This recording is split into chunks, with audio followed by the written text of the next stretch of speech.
Rejoice. Let your reasonableness be known to everyone. The Lord is at hand. Sabi dito ni Pablo, kapatid, na tayo ay magalak at patuloy na maging magalak sa Panginoon. At ito'y pag-aaralan natin ngayong umaga nito. Samahan niyo po kasi sa maikling panalangin.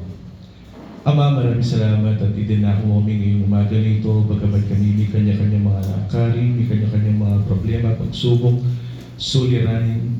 Ngunit bigyan mo kami ng kalakasan, ng pangangatawan, at kami yung binigyan ng katatagan sa pananampalataya. Kaya kami narito, O Diyos. Maraming salamat sa biyayang ito. Sa aming pag-aaral ng iyong mga banal na salita, nais po namin malaman ito, may sa puso ito, O Diyos. Ito'y tumanim sa bawat isa na narito upang may sa pamuhay namin sa ngalan ng Kristo. Gawin din, O Diyos, dalangin namin na sa mga kapag-anak, mga kaibigan na wala pa rin sa pananampalataya. Nawa, O Diyos, ikaw magbukas sa kanilang pangunawa. Nawa, ikaw ang bumuhay sa mga patay sa Espiritu upang sila rin ay aming makasama sa pito'y po'y naglilingkod ng tapat sa iyo. Dalangin din po namin ang bawat isa na narito yung kanilang mga puso'y binuhay muli, na ang kanilang mga buhay ay nabago. At kami naman na narito, O Diyos, sa aming pagsamba, ikaw ay malwalhati sa aming buhay. Lahat ng ito ay aming sa magdalangin, tapos sinasaway lahat ng mga demonyo hadlang. Cast out in the name of Jesus, we pray. Amen.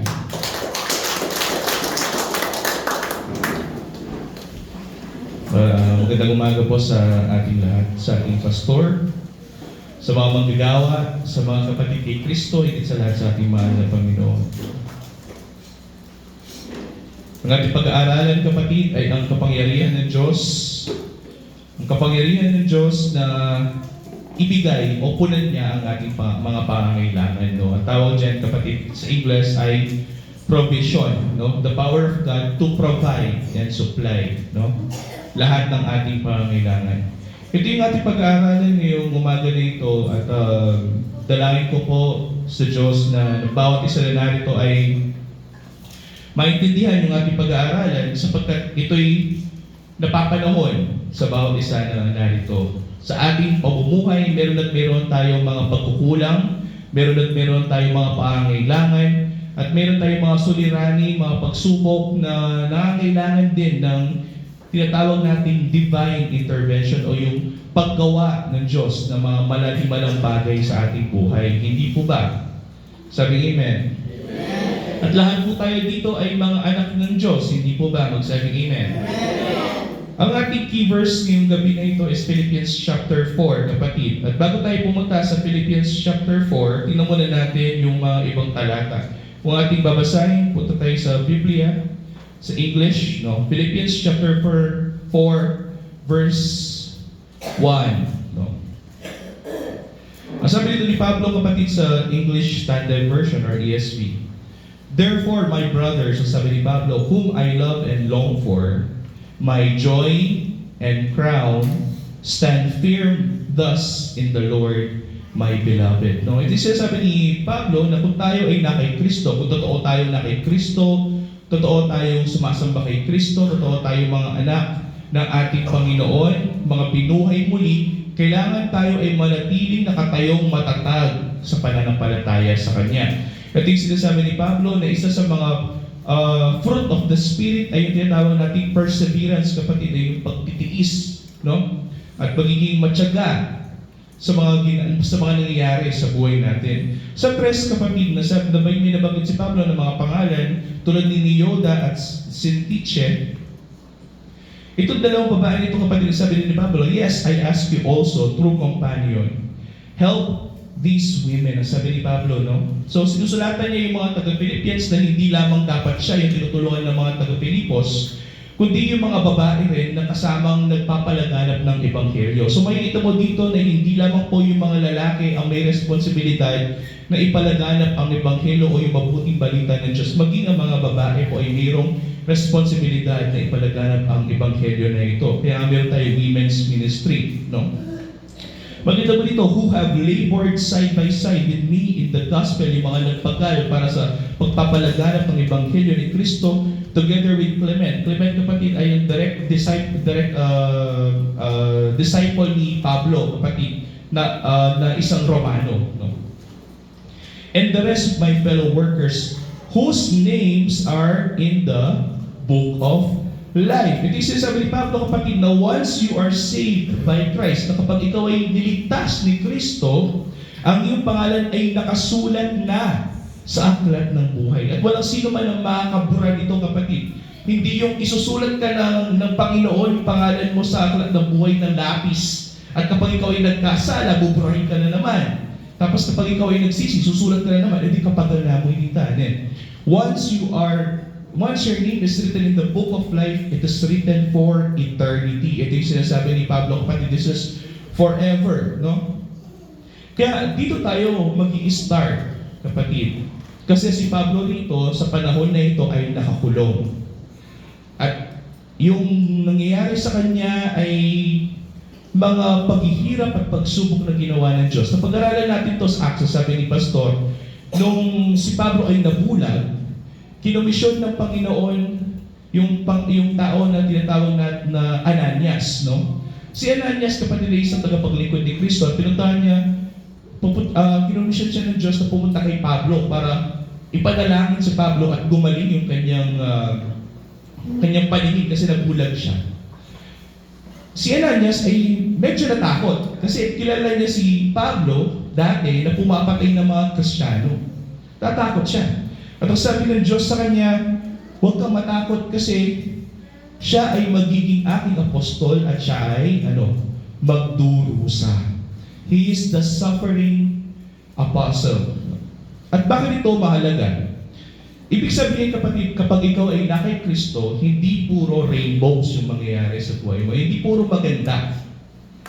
In fact, mas marami pa ngayon nangyayari mga pagsubok sa atin, hindi ba? Mas marami yung nangyayari mga problema sa atin. At bakit tayo idinadarang ng Diyos sa apoy? Kasi nais ng Diyos na maging totoo tayong mga Kristiyano. Malaman natin sa ating buhay na ating pananampalataya ay totoo. Di ba ang ginto para maging makintab at totoong ginto, mawala yung mga impurities, kailangan idarang siya sa apoy at pukpukin. Ganon din yung ginagawa ng Diyos sa atin, no? Hindi tayo ini-spoil ng Diyos, kundi binibigyan tayo ng mga pagsubok. At pag may pagsubok, may pangangailangan. At kapag may pangangailangan, kailangan meron tayong lapitan. At ngayong umaga na ito, sino ang dapat lapitan kapag tayo ay nangangailangan? Ito yung pag-aaralan natin ngayong umaga na ito. Balik po tayo sa ating slide. Pinabagatan natin God's provision. Ang ating key verse ngayong umaga na ito is magpapatuloy yung nabasa natin kanina, which is Philippians chapter 4, verse 4 to 20. Medyo mahaba-haba. At medyo mahaba pa naman yung oras natin. At ito yung pag-aaralan natin ngayong umaga na ito. Una, meron tayong dalawang puntos. Ang unang puntos, huwag mabalisa, bagkus dapat magalak tayo sa Panginoon. Ano yung ibig sabihin ng balisa? Sa Ingles, ang tinatawag natin anxiety. Alam mo ba yung anxiety? Ang anxiety, kapatid, ay yung lagi kang nag-aalala sa mga bagay na hindi pa naman nangyayari. For instance, no? Yung asawa mo ay, sabi niya, uuwi siya ng alas 7 ng gabi. Ngunit, pagkatingin mo ng orasan, alas 8 na, wala pa yung asawa mo. So kung ano-ano ni po pasok sa isip mo, ano kayo nangyari sa kanya? Na-aksidente ba siya? O na-salvage ba siya? O ano na bang nangyari sa kanya? Nag-overthink ka sa mga bagay na hindi pa naman nangyayari. Ibig sabihin, kapatid, masyado kang nag-aalala. Ang tawag dyan ay pagkabalisa o anxiety. Sabi dito ni Pablo, huwag daw tayo mabalisa, bagkus dapat magalak tayo sa Panginoon. At bakit ito nasabi ni Pablo? Basahin natin ngayong umaga na ito. Una, basahin muna natin yung Philippians chapter 4, verse 4 to 9. At isa-isahin po natin ito ngayong umaga na ito. Magalak kayong lagi sa Panginoon. Muli kong sabihin, magalak kayo. Malaman nawa ng lahat ng mga tao ang inyong kahinahunan, ang Panginoon ay malapit na. Huwag kayong mabalisa sa anumang bagay, kundi sa lahat ng mga bagay, sa pamamagitan ng panalangin at pagsamo na may pagpapasalamat ay ipaalam ninyo ang inyong mga kahilingan sa Diyos. At ang kapayapaan ng Diyos na hindi maabot ng pag-iisip ang mag-iingat ng inyong mga puso at mga pag-iisip kay Kristo Jesus. 8. Kauli-ulian mga kapatid, anumang bagay na totoo, anumang bagay na kagalang-galang, anumang bagay na matuwid, anumang bagay na malinis, anumang bagay na kaibig-ibig, anumang bagay na kapuri-puri, kung mayroong anumang kagalingan at kung may anumang nararapat papurihan, ay isipin ninyo ang mga bagay na ito. Ito muna yung pag-aaralan natin, kapatid, no? At sa 9, ang mga bagay na iyong natutunan, tinanggap, narinig at nakita sa akin, ito sinasabi ni Pablo, ang mga bagay nito ang gawin ninyo at ang Diyos ng kapayapaan ay sa inyo. Ito pag-aaralan muna natin sa unang puntos, magalak sa Panginoon at huwag tayong babalisa. Una kapatid, ang tao ay mayroong kapasidad na mag-isip ng mga bagay na mag-alala ng sobra sa kanyang buhay. Wala na akong pera, paano yung bigas? Walang trabaho yung asawa ko, paano yung mga kuryente at tubig namin? No? Nawalan ako sa trabaho ko sa munisipyo, paano na kaya yung pagkain namin, pamumuhay namin sa araw-araw? Meron tayong mga kanya-kanyang mga suliranin, mga problema, at meron tayong kapasidad na mag-alala masyado sa ating buhay. Sabi nga ni Kristo sa Matthew, sabi niya, huwag kayong mag-alala sa mga bagay na yan. Kung ang Diyos na pinapatubayan niya yung ibon at yung mga bulaklak sa palayan, paano pa kaya tayo, mga nilikha niya ayon sa kanyang wangis, papabayaan ba tayo ng Diyos? Ito yung sinasabi ni Kristo. No? Kaya unahin muna natin daw ang kanyang kaharian at ang kanyang katuwiran. At kapag nauna yung mga bagay na ito, lahat na lang ng mga bagay na darating ay pawang dadagdag na lang sa atin. Bakit ito sinasabi ni Kristo? Kasi nais ng Diyos na meron daw tayo dapat prioridad.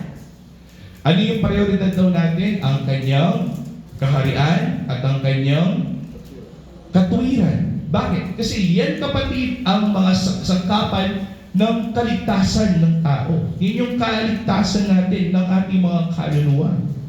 Ibig sabihin kung tayo ay nasa mundong ito, mas isipin natin, mas bigyan natin ng pansin, mas bigyan natin prioridad ang kaligtasan ng ating kaluluwa. Kaya ang sabi dito ni Pablo, magalak kayong lagi kahit may problema, magalak pa rin kayo lagi at muli sabihin ko, magalak kayo. Bakit ito mahalaga? Pinag-aralan natin na one of the fruit of the Spirit is what?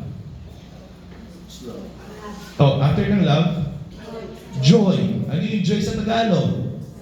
Kagalakan. Ano yung pinagkaiba ng happiness sa joy? Pinag-aralan natin ito. Happiness, natutuwa ka, masaya ka kasi may dahilan. Binigyan ka ng 1 bilyon ng isang politiko, masaya ka kasi may dahilan. No?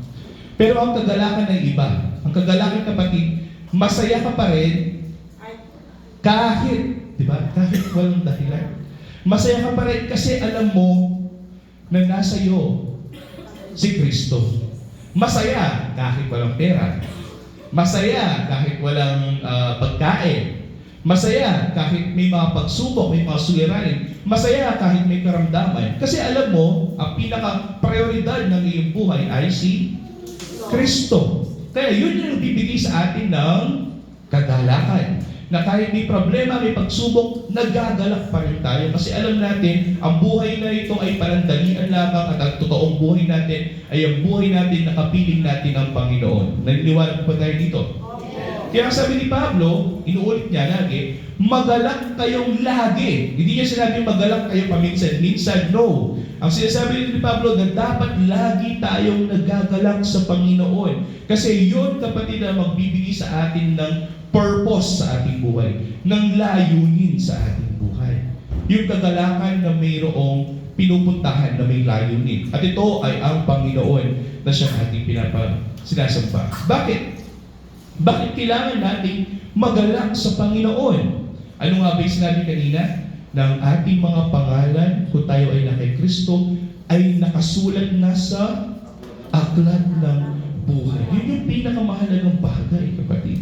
Na malaman mo na yung pangalan ay nakasulat sa aklat ng buhay at yun ang magbibigay sa iyo ng kagalakan. Sino nagbibigay sa iyo ng kagalakan? Si Kristo mismo. Dahil sa Kanya, nasulat ang pangalan natin sa aklat ng buhay. And sinabi pa ni Pablo sa 5, malaman na walang lahat ng mga tao ang inyong kahinahunan. Ano ibig sabihin dito? Na malaman ng lahat ng mga tao mapananiniwala kay Kristo o hindi. Na malaman nila na tayo na kay Kristo ay meron tayong sound na pag-iisip.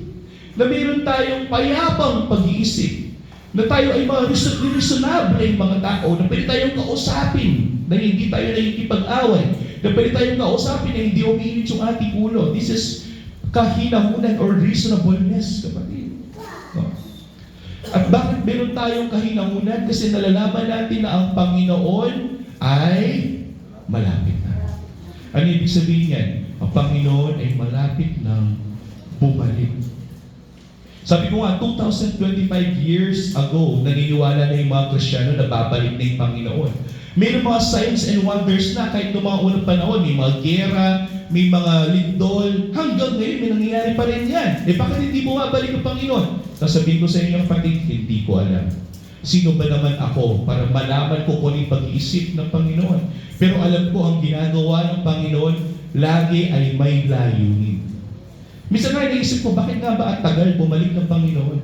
Kasi baka nais niya na mas maraming tao yung maligtas. Maligtas niya yung mga apo ninyo kung magkakaroon kayo ng apo. Maligtas ng Panginoon yung anak ninyo kung magkakaroon man kami ng anak. Maligtas din siya ng Panginoon. Minsan yun yung iniisip ko kaya matagal bago bumalik ng Panginoon. No? Kasi mas nais siya na mas marami mga tao pa ang maligtas. At ito yung isipin muna natin. Ang kagalakan ay nalalaman natin na ang ating mga pangalan ay nakasulat sa aklat ng buhay at nalalaman natin na ang Panginoon ay malapit na.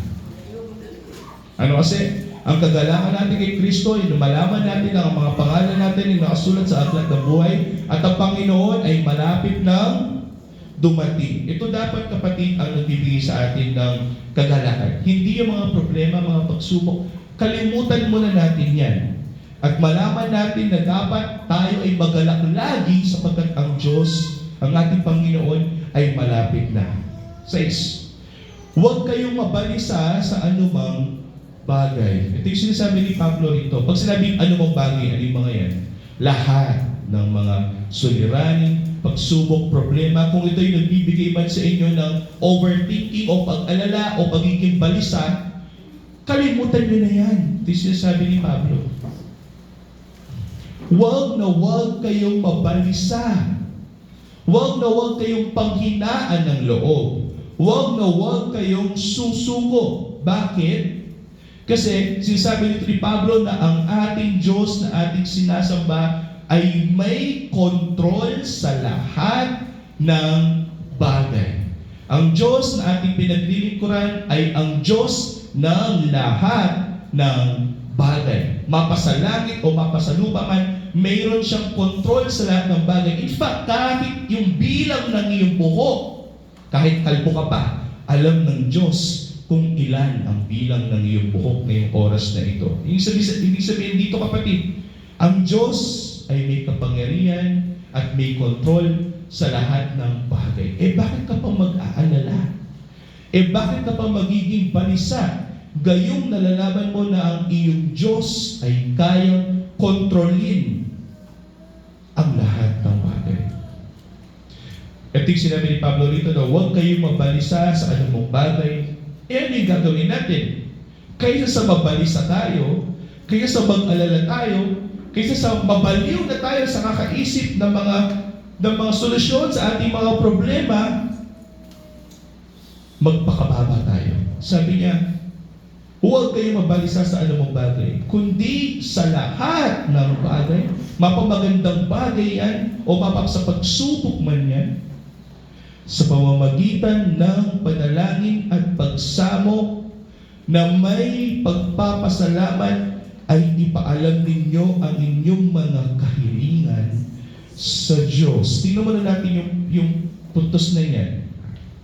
Sa lahat ng mga bagay, sabi ni Pablo, no? Pag sinabing sa lahat ng mga bagay, mapamagandang bagay pa yan, o hindi magandang bagay yan, dapat lagi daw tayong nananalangin. Kapag ba nananalangin tayo, ito ba ay para sa benepisyo ng Panginoon? Lumalakas ba ang Panginoon kapag nananalangin tayo? O nagiging mas Diyos siya kapag nananalangin tayo? Hindi. Kaya tayo inuutusan ng manalangin hindi para sa benepisyo ng Diyos, kundi para sa ating mga benepisyo. Bakit? Kasi sa tuwing tayo ay nananalangin sa Diyos, lalo tayo nagiging malapit sa Kanya.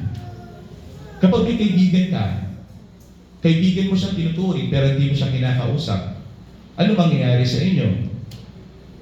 Magkakalimutan na kayo. Tapos minsan sasabihin mo sa kanya, Mars, balo ko na. Balo ko na yung kasunod na ni Mars, Kasunod na ni Mars. Pautang yan. Gustong mangailangan niya, kita na kung katandanan na. Kaluburan po, gustong mangailangan niya. Gusto niyo ba ganyan kayo sa Diyos? Na sa tuwing meron tayong pangangailangan sa Kanya, doon lamang tayo mananalangin sa Kanya? No, hindi sinasabi ni Pablo. Sinasabi ni Pablo dito, para hindi tayo mabalisa, dapat lagi tayong nananalangin sa Diyos. Mapamagandang bagay ba yan? O hindi magandang bagay pa yan, dapat lagi tayong nananalangin sa Kanya. Kaya balita mo sa Kanya, sa pamamagitan ng panalangin at pagsamo. Bakit tayo sumasamo? Kasi meron tayong idinudulog sa Kanya. Meron tayong kailangan sa Kanya. Meron tayong inilalapit sa Kanya. Ano pa? Na may pagpapasalamat. Bakit pa rin tayo nagpapasalamat? Kasi meron pa rin tayong natatanggap sa araw-araw natin biyaya mula sa Diyos. Hindi man natin ito nakikita. Patuloy tayong pinapalakas ng Diyos. Kaya dapat pag daladalangin tayo, either sumasama tayo sa Kanya na may pasasalamat o pasasalamat na may pagsamo. Kaya, di ba, sabi nila, kahit pagkain lang na hinapag sa iyong harapan, pasalamat ka sa Diyos. May pamasahe ka lang sa jeep, pasalamat ka sa Diyos. Kasi lahat ng bagay na yan ay ibinigay sa atin ng Diyos. Sa pamamagitan ng panalangin at pagsamo na may pagpapasalamat ay ipaalam ninyo ang inyong kahilingan sa Diyos. Bakit ito sinasabi ni Pablo? Kasi tayong lahat ay may kanya-kanyang mga kailangan. Meron tayong kanya-kanyang mga suliranin at pagsubok at meron tayong kanya-kanyang kahilingan sa ating mga puso. Pinansyal pa yan, material, kagalingan ng karamdaman which is physical, o masigit na espiritual. Meron tayong kapasidad na magkasala at humihingi tayo ng tulong sa Diyos. At kung ganun kapatid, na nalalaman natin na tayo ay nasa ilalim ng kapangyarihan at kontrol ng Panginoon, ano pa bigyan natin ng oras na tayo ay dumulog sa Panginoon at manalangin sa Kanya. Diba? Ang isa sa mga fundamental na mga pwede natin gawin upang hindi tayo mabalisa is constant prayer. Lagi na manalangin sa Diyos. Meron kang gustong pasalamatan sa Diyos, manalangin ka sa Kanya, kausapin mo siya.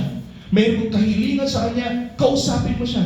Nasa banyo ka, bigla mo naisip yung inyong problema habang nagpupupo ka, pwede kang manalangin. Kahit anong posisyon, pwede kang manalangin, nakatayo, nakahiga, nakaluhod sa harapan ng Diyos, pwede kang manalangin sa Kanya. Lahat ng bagay, sabi nga ni Pablo, ay kailangan dumadalangin tayo sa Panginoon na may pagsamo at pasasalamat. At ipaalam natin sa Diyos kung ano yung mga kahilingan natin. Yun ang magbibigay sa atin ng tinatawag na kapayapaan. Kaya may mo dito sa 7, at ang kapayapaan ng Diyos na hindi inaabot ng pag-iisip ay ibibigay sa atin.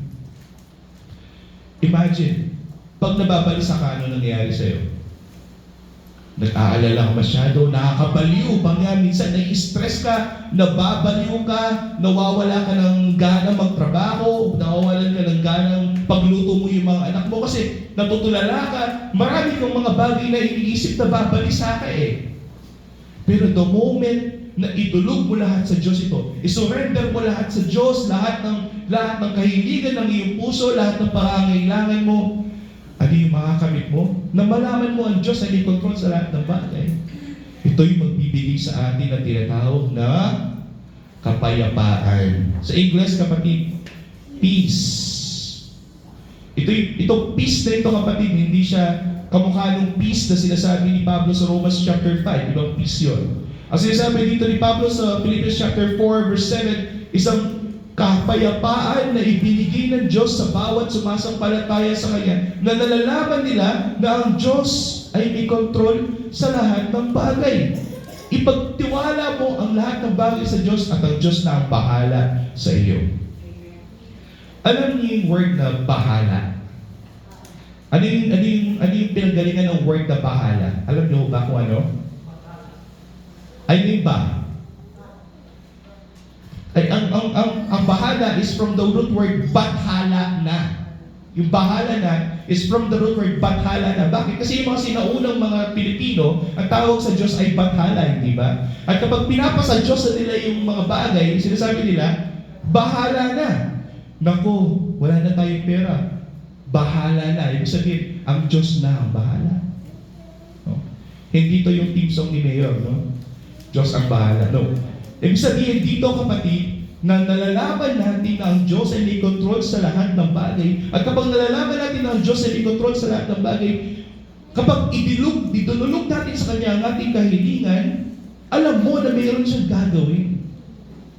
Alam mo na may gagawin ang Diyos sa bawat isa sa atin. Kung gagawin man niya, kung ano yung dapat niyang gawin.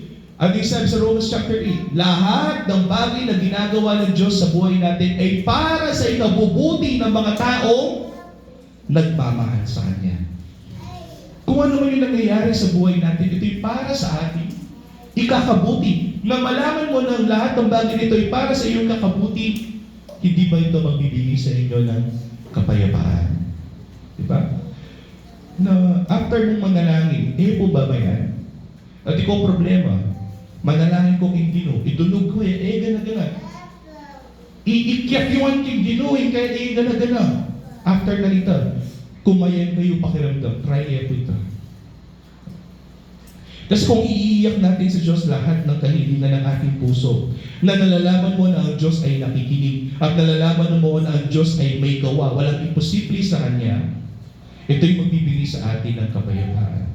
Kaya sinabi ni Pablo, at ang kapayapaan ng Diyos na hindi maabot ng pag-iisip, na hindi natin, kahit ilang beses tayo uminom ng mga drugs o magpakalasing, o magpaka-addict, kung ano pa, para lang makalimutan yung ating problema, ay hindi magbibigay sa atin ng kapayapaan. Ano yung magbibigay sa atin ng kapayapaan? Na malaman mo na ang Diyos ay may kayang gawin sa buhay mo.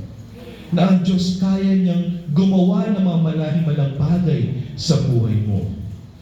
At ang mag-iingat ng inyong puso at ang mga pag-iisip kay Kristo Jesus. Makikita mo dyan, kapatid. Lagi nandyan ang ating Panginoong Jesucristo. Bakit? Dahil siya ang ating tagapamagitan. Iingatan tayo ng Diyos dahil tayo ay nakay Kristo. Bibigyan tayo ng kahabagan ng Diyos dahil tayo ay nakay Kristo. Bibiyayaan tayo ng Diyos dahil tayo ay nakay Kristo. Ito yung magbibigay sa atin ng kapayapaan. Ano yung pangalan ng Panginoon? The Prince of Peace. Bakit tinawag siyang Prince of Peace? Kasi may dalawang kapayapaan na ibibigay siya sa atin. Kapayapaan sa Diyos, knowing na hindi na tayo mga kaaway ng Diyos, kundi mga kasangga na tayo ng Diyos dahil sa ating mahal na Panginoong Jesucristo. At dahil sa kapayapaan sa Diyos na iyon, nabibigay din ito ng tinatawag na peace of mind. Na malaman mo na ikaw ay payapa na sa Diyos, hindi ka nakaaway ng Diyos, at mahal ka ng Diyos. Kapag mahal ka ng Diyos kay Jesucristo, ibig sabihin, lahat ng ginagawa ng Diyos sa buhay natin, meron siyang layunin at ito'y para sa ikabubuti ng lahat ng mga nakay Kristo. 8. Kauli-ulihan, sabi ni Pablo, mga kapatid, ano pong bagay na totoo. Ito yung mga fruit of the Spirit. May kita mo dyan. Sa mga lumalakad kay Kristo, kaya yung series ko, Alive in Christ, Walk in Christ, tayo mga lumalakad kay Kristo, ito yung kailangan nating ginagawa sa ating buhay. Mga kapatid, anumang bagay na totoo, dapat ang lumalabas sa atin ay katotohanan lamang at pawang katotohanan lamang. Hindi tayo nanloloko ng mga tao.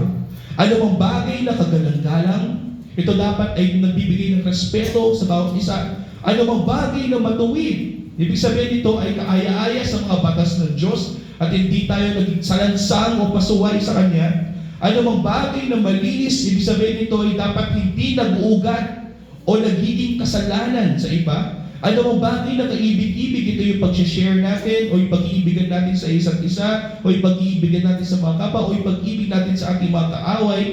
Ano mang bagay na kapuri-puri, ibig sabihin ito yung mga para sa ikakalwalhati at kapupuri ng Diyos.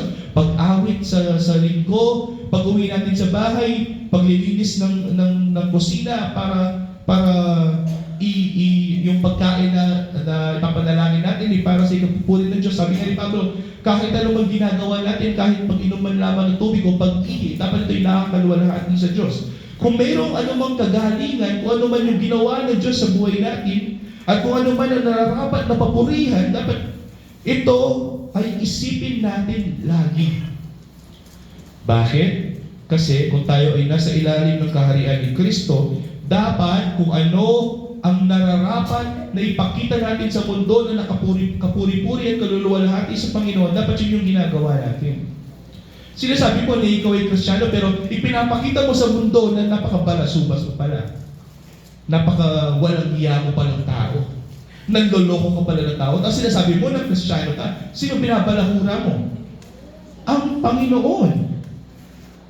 No?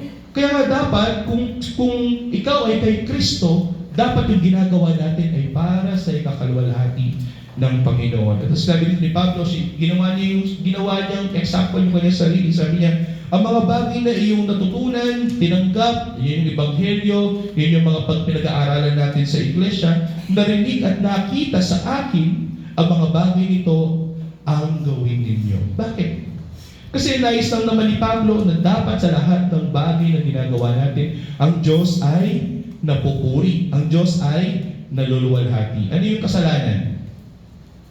What is sin according to the Bible? Is falling short of the glory of God. Kapag hindi mo naluluwalhati ang Diyos na siya nabigay sa iyo ng lahat ng bagay, ikaw ay nagkakasala sa kanyang harapan. Kaya sabi ni Pablo, mapasa umiinom ka, hindi lang sa church, kundi pag uwi mo sa bahay, papasa kung ano man ginagawa mo, nagluluto ka ng kanin, or naglalaba ka, dapat ang Diyos ay naluluwalhati sa buhay mo. At isa sa mga paraan ng pagluluwalhati sa Diyos ay yung pamumuhay na kamukha ng ating Panginoon. Matuwid, banal, patuloy na lumalakad sa katatagan ng pananampalataya sa Kanya. Itong mga bagay nito, kapag patuloy mong ginagawa yung mga yan, ano yung sinabi ni Pablo? Ang kapayapaan ng Diyos ay sasa atin. Diba? Bakit? Kasi nalalaman mo na may bunga pala yung pananampalataya mo. Na may bunga pala ng Espiritu sa buhay mo. At kapag may bunga ng Espiritu, ikaw ay naglalakad sa Espiritu. At kapag ikaw ay naglalakad sa Espiritu, ano yung meron ka? Kapag sa laman, ano meron? Kabulukan. Sa Espiritu, ano meron? Buhay na walang hanggan. Hindi ba yan yung nagbibigay ng kapayapaan sa atin? Diba? Sabi mo nga ba yung matutod? Nung matutod ka man, matutod ka na manyaman. Why? Kasi alam mo, pag-gising mo kinabukasan, ang kahabagan ng Diyos ay bago sa iyo. Sa araw-araw. His mercies are new every morning. Alam niya na darating ang panahon kung ano man yung mangyayari sa iyo, mga pagsubok, mga suliranin, papatagad ka ng Diyos. Hindi ka mag-give up. Hindi ka mababaliw sa mga yan. Hindi ka mababalisa, kundi ang kapayapaan ng Diyos ay sa atin. Eh, bakit mo nasasabi yan, Brother Yon? Bakit nasasabi ni Pablo yan? Kasi siya mismo naranasan niya ito, kapatid. At ang pangalawang punto sa ito, ang pangangailangan natin ay pupunan ng Diyos. Ito ang magbibigay sa atin ng kapayapaan. So pagpapatuloy natin sa Jess, ako'y totoong nagagalak sa Panginoon, sabi ni Pablo. Again, nagagalak siya. Rejoice in the Lord always, Philippians chapter 4 verse 4. And again, I say, rejoice. Dapat lagi tayo nagagalak sa Panginoon. Hindi tayo nagagalak sa mga ibang bagay. Magalak tayo sa Panginoon sapagkat siya ang magbibigay sa atin ng kapayapaan. Kaya sabi ni Pablo dito, inulit niya, ako'y totoong nagagalak sa Panginoon na ngayon sa wakas ay inyong muling binuhay ang inyong pagmamalasakit sa akin. Dito malalaman natin na, sabi ko nga, ang Philippians yung pinakamabait sa lahat ng mga sinulatan ni Pablo. Ang Corinthians at ang Galatians yung pinakapasaway. No? Kaya kung babasahin mo yung Corinthians at Galatians, medyo nagnenermon si Pablo dyan. Pero sa Philippians, puro magandang mga bagay ang sinabi ni Pablo. At isa sa mga ito, ng kapatid na sinabi ni Pablo sa kanila, na nagagalak siya, na bagamat siya ay nakakulong, patuloy pa rin siyang tinutulungan ng mga taga-Filipos, yung mga Philippians. No? Nagmamalasakit pa rin sila sa kanya. Sabi niya dito na, dito'y katotohanan, nagkaroon kayo ng malasakit, ngunit wala kayong pagkakataon. Bakit? Kasi nakakulong nga si Pablo. Hindi nila kayang tulungan, hindi nila kayang mapalaya si Pablo. Siya ay nakakulong. Wala siyang magagawa. Wala silang magagawa para sa kanya, kundi manalangin. No? 11. Hindi sa nagsasalita ako dala ng pangangailangan. Sabi ni Pablo rito, hindi ako sumusulat sa inyo dahil nangangailangan ako. O hindi ko sinasabi sa inyo yung aking kalagayan kasi gusto ko tulungan ninyo ako. No, hindi ito yung sinabi ni Pablo. Sinabi ni Pablo, hindi sa nagsasalita ako dala ng aking pangangailangan sapagkat ano yung natutunan ni Pablo nung siya ay nakakulong? Ano yung natutunan ni Pablo nung siya ay nasa kahirapan? Ano yung natutunan ni Pablo nung siya ay nasa pagdurusa, nung siya ay nasa ilalim ng problema, pagsubok ng Diyos? Ito yung kanyang natutunan. Sapagkat aking natutunan ang masiyahan sa anumang kalagayang aking kinaroroonan. Imagine, kahit anumang kalagayan niya sa buhay, nakakulong, may sakit, nilalatigo once a week ng mga Romano, pinapahirapan, hindi pinapakain. Pero natutunan niyang masiyahan sa anumang kalagayan na kanyang kinaroroonan. Ang tawag dyan, kapatid, ay kagalakan, which is joy. Kapag inulit mo ang joy, rejoice, kapatid. Kaya sabi niya, rejoice in the Lord always, laging magalak sa Diyos. And again, I say, rejoice, na sa tuwing tayo ay nakalugmok sa ilalim, natututo tayong masiyahan, magalak pa rin, na malaman mo na ang Diyos ay may layuning maganda sa bawat isa sa atin. Balik tayo sa Romans chapter 8. Sabi ni Pablo, lahat ng nangyayari sa ating mga bagay, magandang bagay man yan, o hindi magandang bagay, ito ay para sa ikabubuti ng lahat ng mga umiibig sa Diyos. Kung may nangyayari sa inyong hindi maganda, hindi kaaya-aya, magalak ka pa rin kasi alam mong ito ay para sa iyong ikakabuti. Kaya si Pablo ay natutunan siyang maging masaya sa anumang mga bagay na nangyayari sa kanya. Bakit? Ito yung natutunan niya sa 12. Marunong akong magpakababa. Diba? Pag may problema, may mga pagsubok, hindi tayo nagmamataas, kundi nagpapakababa tayo. Ano yung ginagawa natin pag may problema, may pagsubok? Lumuluhod tayo. No? Lumuluhod tayo, umiiyak tayo sa Diyos, idinudulog natin sa Kanya yung mga pangangailangan natin.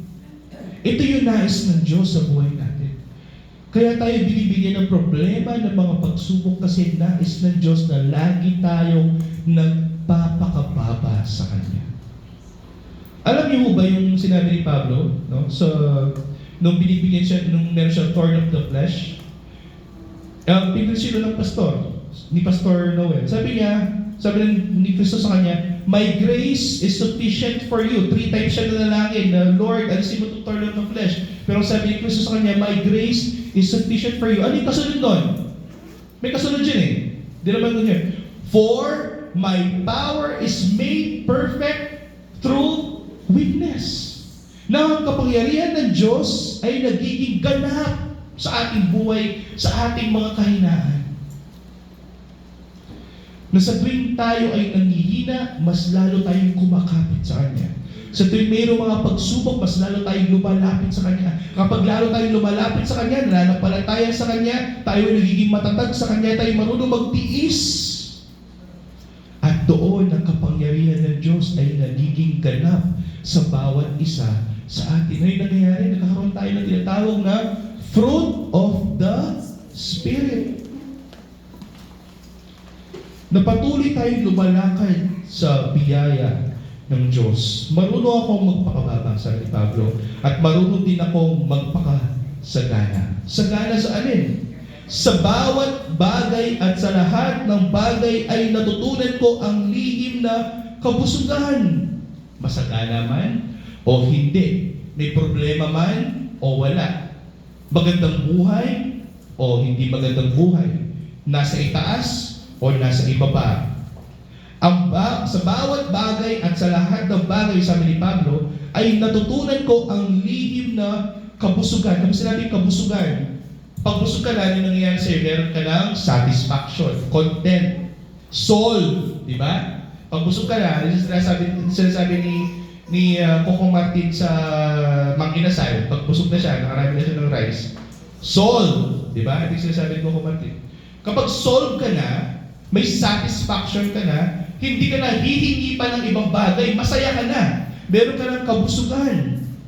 At maging sa kagutuman, at maging sa kasaganaan, at maging sa kasalatan, ang kapatid na si Apostol Pablo ay nagagalak pa rin. Kahit anong kondisyon niya sa buhay, siya ay nagagalak pa rin. Bakit? Kasi the most famous verse, because I can do all things through Christ who strengthens me. Sa Tagalog, kapatid, lahat ng mga bagay ay aking mga gawa sa pamamagitan niyang si Kristo na nagpapalakas sa akin. Amen.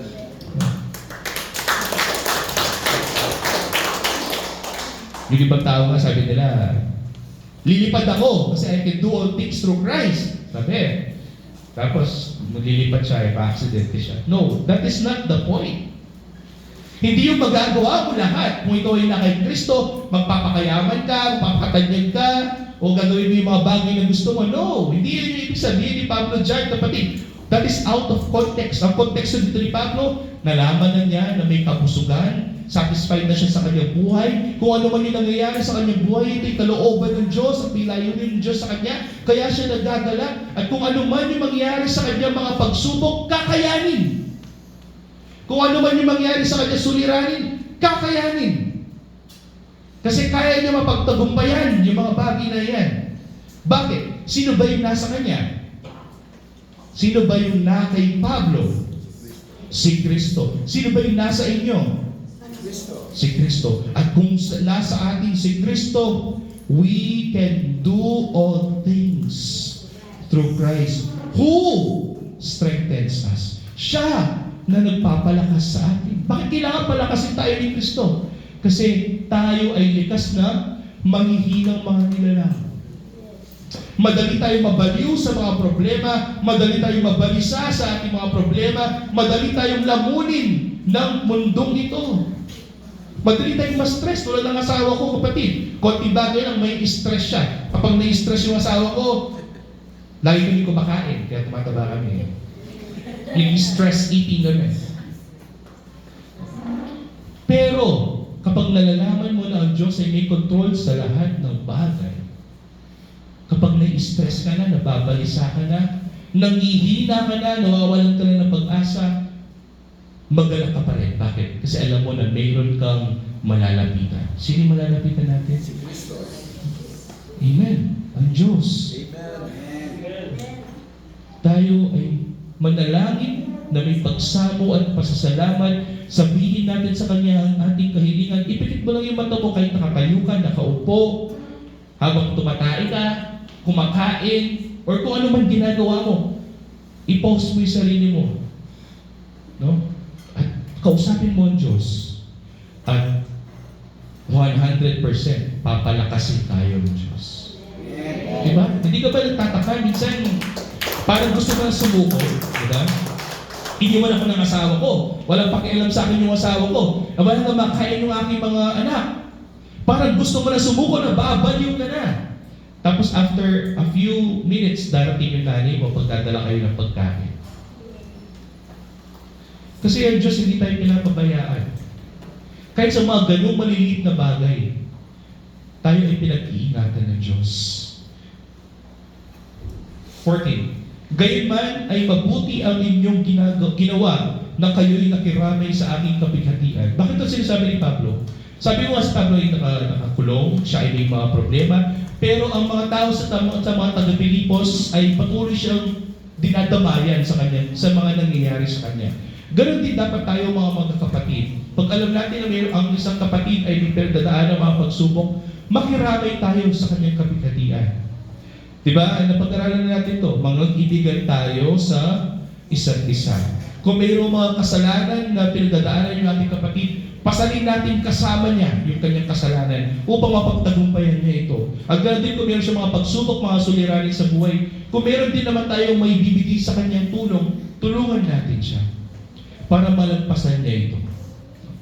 Mag-ibigan tayo sa isa't isa at patuloy tayong makiramay, makipagdamayan sa isa't isa.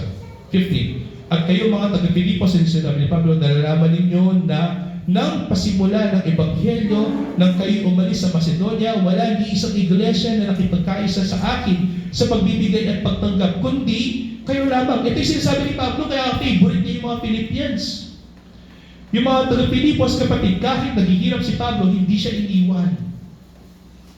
Yung mga taga-Korinto, sabi nila, huwad na apostol si Pablo. Hindi totoo yung mga sinasabi ni Pablo. Yung mga taga-Galacia, sinasabi nila, yung pinipreach ni Pablo ay hindi nakaayon sa mga Hudyo. Kaya nga si Pablo ay sumasakit yung loob niya. Pero sa mga taga-Philippians, siya ay masaya. 16.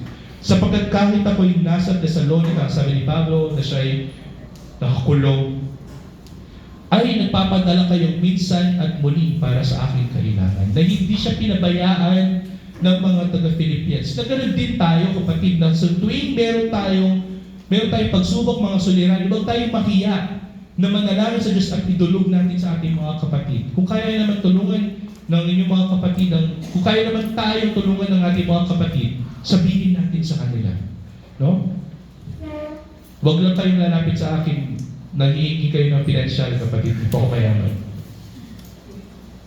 17. Hindi sa ako'y naghahanap ng kaloob. Sinabi ni Pablo, sumusunod siya, hindi dahil humihingi siya ng tulong sa kanila, kundi hinahanap ko ang bunga na dumarami para sa inyo. Ito yung kasiyahan namin, kagalakan namin ni Pastor at ng mga manggagawa. Na malaman namin na sa tuwing kayo ay gumagawa ng mabuti sa inyong mga kapwa-tao, na sa tuwing pinapalaganap yung Ebanghelyo ni Kristo, kayo ay nagbubunga. Ito yung nagbibigay sa amin ng kagalakan. Sumusunod si Pablo hindi para humingi ng tulong sa mga taga-Pilipos, kundi na malaman niya na kahit hindi siya humihingi ng tulong, siya pa rin ay patuloy na tinutulungan ng mga taga-Pilipos. Kasi nalalaman ni Pablo na may pumupuna sa kanyang mga pangangailangan. Yung mga Philippians na siya pumupuna sa mga pangangailangan niya, hindi ba? At bakit pinupunan ng mga Philippians yung pangangailangan niya? Kasi alam niya, kapatid, na mayroong ginagawa ang Diyos sa kanya. Basahin natin. Ngunit mayroon ako ng lahat ng bagay at sumasagana, sabi ni Pablo, ako'y busog. Ibig sabihin, satisfied na siya sa kanyang buhay na mayroon. Palibasin tumanggap ng Epaphroditus na mga bagay na galing sa inyo na mabawang samyo, isang handog na kaya-aya at kalugod-lugod sa Diyos. Ito yung sinasabi ni Pablo na tumatanggap si Pablo ng mga bagay na maganda mula sa mga taga-Philippians na siyang nagbibigay sa kanya ng kanyang mga pangangailangan, napupuna ng mga pangangailangan sa kanya. At ano yung dalangin ni Pablo sa lahat ng mga taong gumagawa ng mga ganung bagay? Ito. Paborito din natin ito na kinakanta natin sa tuwing pagbibigay, di ba? At ibibigay ng Diyos at pupunan ng aking Diyos ang bawat kailangan ninyo ayon sa kanyang mga kayamanan sa kaluwalhatian kay Hesus Kristo. Sinasabi ni Pablo na yung mga taga-Pilipos, pinupunan nila yung pangangailangan ni Pablo. Ngunit para kay Pablo, pinupunan din naman ng Diyos yung pangangailangan nila. Ganyan tayo, kapatid. Kaya kailangan magdamayan tayo. Lalabas man yung pera mo para sa iyong kapatid, ang gagawin naman ng Diyos, ibabalik na rin naman niya yun sa iyo. Nagtrabaho ka para ipalaganap ang ebanghelyo sa Sitio Lahar. Nagtrabaho ka para ipalaganap ang ebanghelyo sa San Vicente. Napagod ka, nagbigay ka ng mga resources. Masaya ka pa rin. Kasi alam mo, pupunan ng Diyos ang pangangailangan mo. Babalik din sa iyo ang iyong ibinigay. Ano sabi sa kanta kanina? Babalik sa iyo ang ibinigay ng siksik, liglig at kumarama. Bakit totoo natin nalalaman? Kasi bandang huli, kaya naman nangyayari yung mga bagay na yan ay para sa kaluwalhatian ng Diyos na siya nagbigay sa atin ng kaligtasan. Sabi dito Pablo, ngayon naway sumaating Diyos at Ama ang kaluwalhatian magpakailanman. Nanawa itong nangyayari sa buhay natin, mga pagsubok na nangyayari sa buhay natin, huwag tayong mabalisa, kundi magalak tayo. Ipakita natin sa mundo ng Panginoon na siya nagligtas sa atin ay totoo, buhay, na gumagawa ng mga magagandang bagay para sa ating ikakabuti. At kapag nalagpasan mo yung mga pagsubok mo, nalagpasan mo yung mga sulirain mo, isa lamang yung masasabi mo, I can do all things through Christ who strengthens me. At kung siya ang nabigay sa inyo ng kalakasan, karapat-dapat lamang siyang purihin, sambahin, luwalhatiin. Umapa sa Diyos ang kaluwalhatian. Magpakailanman tayo manalangin. Ama, maraming salamat sa kalakasan ko na tagalan na bagamat may mga pagsubok, mga suliranin, may mga problema kami sa buhay na nabibigay sa amin ng kabalisahan. Patuloy mo pa rin binibigyan kami ng kapayapaan na mula sa iyo. Salamat po Diyos sa magandang kapayapaan na ito at kami patuloy na nagagalak at magagalak pa rin sapagkat alam namin na ikaw ay may kontrol sa lahat ng bagay. Tagapin mo po yung aming pagsamo at pasalamat ngayong umaga na ito, O Diyos, na kami ay iyong iniligtas at patuloy na ikaw ay gumagawa ng mga bagay, ng mga malahimalang bagay sa aming buhay. Bagamat hindi namin nakikita, O Diyos, alam namin na ikaw ay Diyos at Hari ng aming buhay. Maraming salamat, O Diyos, na nawa dalangin namin ngayong umaga na ito. Kami patuloy na magiging matatag sa pananampalataya at ikaw ay maluwalhati sa aming buhay. Magpakailanman. Ito ang dalangin sa Panginoon.